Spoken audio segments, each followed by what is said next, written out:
right? That means it's a linear relationship. Same here with X and Y going this way. This is negative relationship. This is positive relationship. As X goes up, Y goes up. Um, I guess same here, but like X is here and Y is down here. It's just really the direction, I believe. But in a non-linear relationship, we see the points kind of scattered all over the place, or, kind of dipped in many different ways. Right? So this is an indication of a strong relationship when it's linear like this. When it's all over the place like this is an indication that there's a weak relationship. And this examples here are an example of no relationship, right? The plots are all over the place. I can't draw any lines to indicate anything at all. This is just like a straight line across, and we've seen this before. So the correlation coefficient, right? The population correlation coefficient, P, right? This is P, but it's actually pronounced like some Greek term called rho. Most people call it rho. And this measures the strength of the linear association between two continuous variables. The sample correlation coefficient, R, which is the one that we're going to really be focusing on a lot, is an estimate of the P from a sample, right? Because we're not going to be working with population. Typically, when we're doing our analysis, we're working with a sample from either a sample that we created ourselves, that we recruited ourselves for our study or for our research. And we typically have R, but P would be like a population. So this is like a parameter, right? And this is a statistic. R is our statistic that we're interested in and we'll be working closely with. So R is an estimate of P from a sample, right? Like we saw with the standard error, right? The standard error was the estimate of the standard deviation from population, right? That's just an example. R is also called Pearson's correlation coefficient, or the product, right? So the product moment correlation coefficient. So we're going to learn a little bit about R, and we're going to be practicing that in the lab. So here are some values for R and what they mean. So typically when we see a negative R, right, like I told you, like R of the value of -1, for example, we know that means there's a negative relationship. If we see R, -0.6, again, negative relationship. And you can see the closer that it is to 1, the more linear your relationship looks. The further away from it is from 1, closer to 0, as you can see here, the points are a little bit more scattered out. And again, so R of 0 means like no relationship, right? That's not good.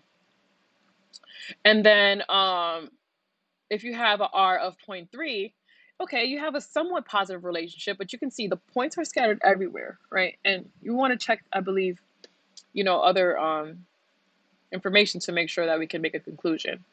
And then an R of a +1 is, a positive relationship here. That's what we are typically usually looking for. But sometimes you're looking for a negative relationship as well, or you happen to find a negative relationship. Either way, the data will be telling. So here's some features of rho and R values, okay, measuring our correlation. So again, it's always, not between 0 and 1. It's always a value between -1 and +1. The closer to -1, the stronger the negative linear relationship, kind of like what I was showing you in those representations before. The closer to 1 you are, the stronger, right, the positive linear relationship. So you want this, right? This is like ideal. And then the closer to 0, the weaker the linear relationship. So here's some cautionary notes about like using this. A high correlation, right, or positive or negative, does not necessarily imply that X causes Y, right? When you're looking at the X-axis, the predictors at the bottom, and the Y along the outcome, just because it's a very strong correlation doesn't necessarily mean that it's caused your predictor causes your outcome or your response. It does mean though that there could potentially be an association, and if you want to explain causality, then you'd have to do a statistical analysis using one of the techniques potentially, or making sure that you actually have a controlled sample and using one of the techniques that we will speak about later on today. So just as with means and standard deviations, R can be sensitive to outliers, right? if you have those outliers and you have those scatter plots with points scattered all over the place, those are your outliers, and they're the ones that'll skew your results. So that's why in some cases we can't even say there is a relationship. Okay, so inference on the population correlation row. Let's look at an example. So your null hypothesis, when you're looking at rho, right, the P, but it's really pronounced rho, some Greek term. The null hypothesis is that P, right, or rho is equal to 0. And that would indicate that there is no correlation at all. The alternative hypothesis is that P is not equal to 0, meaning that there isn't a correlation exists.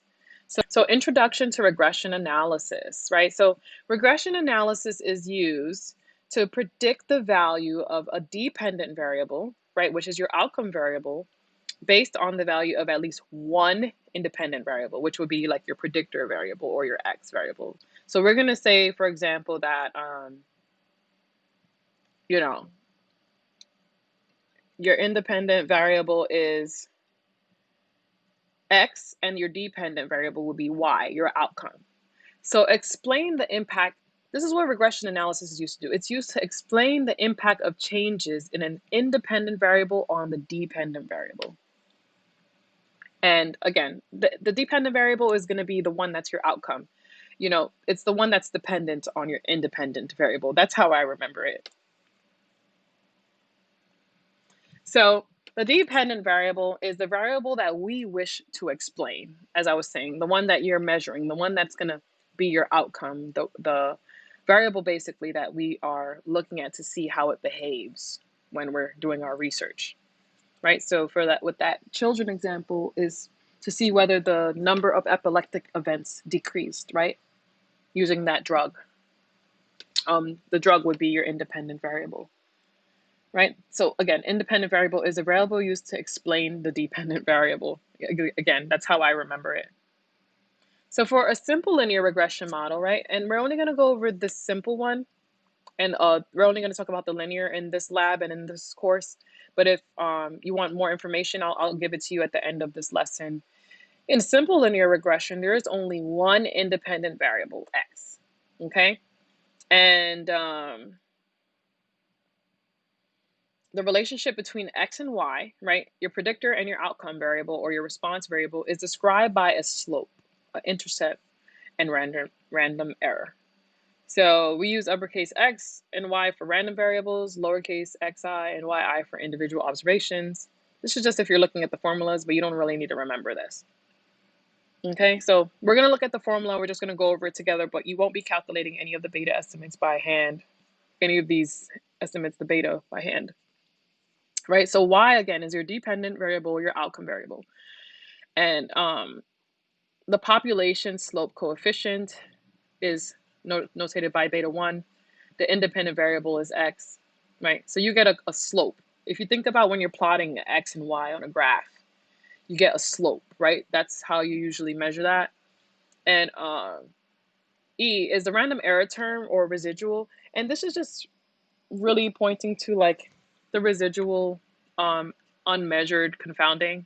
You don't really need to remember this, but I'm just showing you the formula so you have an idea that there is a formula that can explain the coefficients and the results that we're going to get from our linear regression.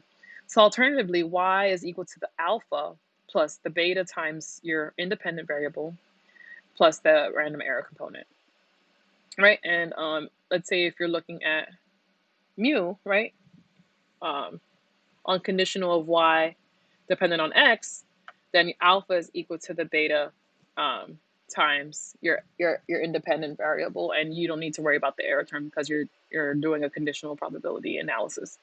But again, this is just for your information. You don't need to remember this formula. If you're just interested in learning more about it, you're welcome to Google or check out the textbook to learn more about that, or YouTube. So let's speak about, this is supposed to say estimates.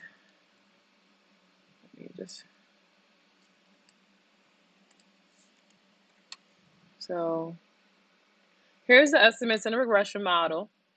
The sample regression line provides an estimate of the population regression line, right?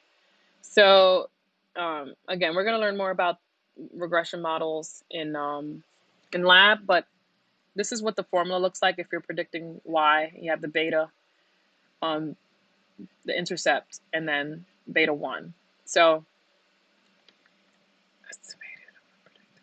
this is your estimated or predicted y value. And again, you don't need to remember this formula. I'm just showing you that there is a formula.